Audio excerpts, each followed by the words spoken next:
Information provided in this presentation is intended for your general knowledge only and does not constitute medical advice.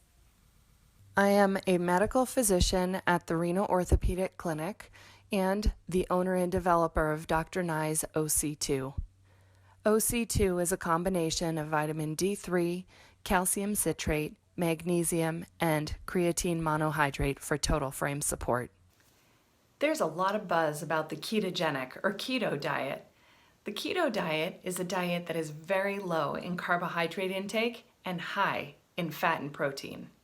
The idea is that on a ketogenic diet, it's easier to lose and maintain weight by using a fat source instead of a carbohydrate source for energy fueling your cells. But for athletes, sports medicine has traditionally favored carbohydrates. We've recommended for years that you get in carbohydrates before, during, and after exercise or competition.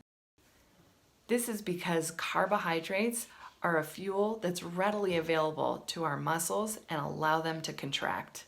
So what happens when athletes change their fueling from carbohydrate or glucose-based to fats or ketone-based diets? Well, it turns out that the research is showing that a keto diet may help you if you're an endurance athlete, but work against you if you do high-intensity or anaerobic sports. In 2 recent studies, athletes eating a high-carbohydrate diet outperformed athletes eating a low-carbohydrate diet when tested in activities requiring short bursts of energy. But interestingly, those same athletes taking in a high carbohydrate diet underperformed against athletes taking in a keto-like or low carbohydrate diet when tested in endurance activities. Plus, athletes on a low carbohydrate diet also showed improved exercise training and lower body fat content.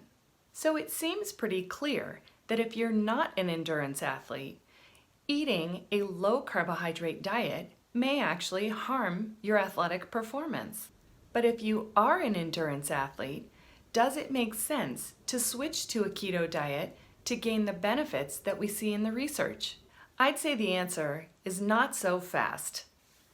For one thing, there haven't really been enough studies to draw those concrete conclusions. The numbers of individual studies has been low, and there have been some alarming effects that have been seen in some of the research, including elevated LDL levels and loss of lower extremity strength in studies that have gone on for longer than 12 weeks. Plus, it appears that muscles may not recover as well when fueled primarily by ketones. So the answer to the question, will keto benefit me as an endurance athlete, still remains unclear. I hope I've answered some of your questions about the current state of our knowledge about keto and athletes. And if you're interested in learning more about sports performance, please check out my related topics on exercise, nutrition, creatine, and other topics.